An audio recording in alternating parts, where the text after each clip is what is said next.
Ayun, welcome back sa ating YouTube channel po mga kababayan. Nako, magugulat kayo sa balita na ito.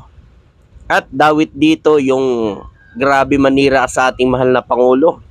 Kung makapagsalita sa ating mahal na Pangulo, tila ba'y walang ginagawang masama, mga kababayan. No? Kilala nyo ba si Harry Roque? Yan. Grabe yan manira sa ating mahal na Pangulo. Akala mo talaga walang ginawang mali nung panahon nila nung siya ay nasa gobyerno. Di kaya ito mga kababayan, yung ginagawa ho nila ngayon na paninira at gusto nilang pabagsakin ang ating mahal na Pangulo ay para mapalitan ng ating mahal na Pangulo, para pagtakpan ang ginawa nila noon, ang ginawa nilang kalukuhan noon. Kasi sa makikita ho natin ngayon mga kababayan, sa mga balita nila, todo paninira sila sa atin mahal na Pangulo. Kung ano-ano na lang ang binabato nila. Tila ba'y katulad po nung pagkuha ng inumin ni First Lady Lisa Ranita Marcos kay Senate President Chess Escudero. Binigyan nila ng kahulugan yon. Kung ano-ano ang binato nila na paninira sa pangyayaring yun. Akala mo talaga yung mga to ay matitino, no? Buti nga, napakaganda ng ginawa ni Francis Escudero, di ba? Napaka-gentleman. Tapos sabi na ginawa daw waitress si Francis Escudero ni First Lady. Kalukuhan. Ano, wala na ba kayong maisip? Wala na ba kayong maibato na paninira kay First Lady at sa ating mahal na Pangulo? Kung ano-ano na lang. Ito mga kababayan, pakinggan nyo ito Isang dokumentong pirmado ng isang dating opisyal ng gobyerno ang natagpuan sa hinahuluglog na Pogo Compound sa Porac, Pampanga. Meron ding pagkilala ng isang PNP unit dahil sa donasyon. Nako, mga kababayan, isang dokumento na isang opisyal ng gobyerno, no? Ang nakita doon sa isang Pogo compound na hinalughog ng CIDG.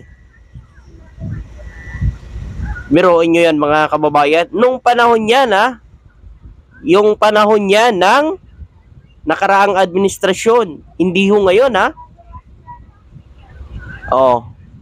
Baka ito ang dahilan, no? Bakit gusto nilang pabagsakin ng ating mahal na Pangulo para pagtakpan ito ang mga ginawa nilang kalukuhan noon.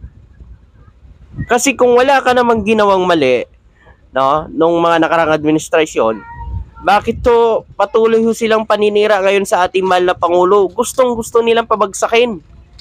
Bakit kaya?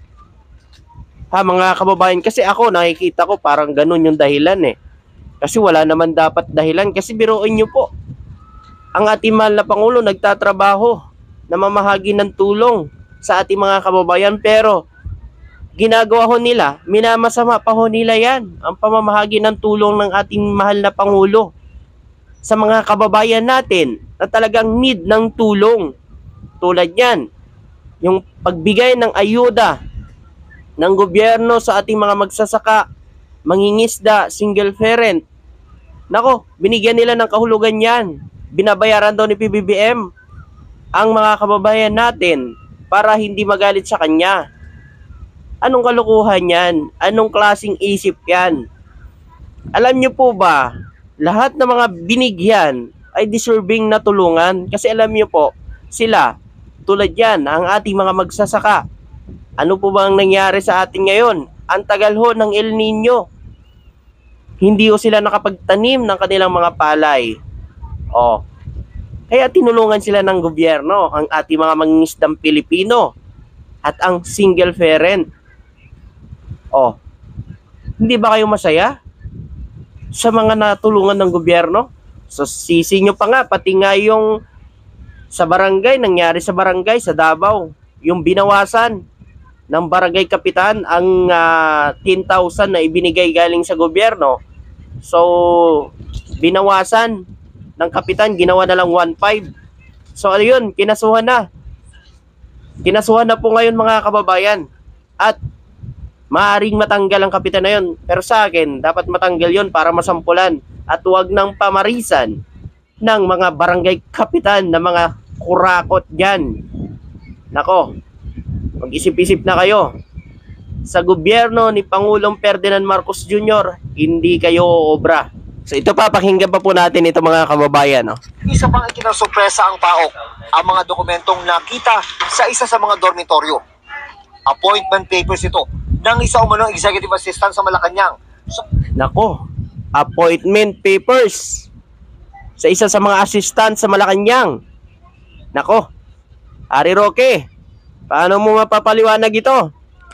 Siyempre, lulusutan na naman yan. Babalik ta rin na naman. Siyempre, sasabihin na naman nila yan. Hindi, ginagawa lang nila yan para pagtakpan ang ginagawa nila ngayon. Ganyan katalino yung mga mga DDS. O ano, paano nyo mapapaliwanag ngayon yung ginawa ninyo? O paano napunta ngayon yan doon sa Purak, Pampanga, ang pangalan mo?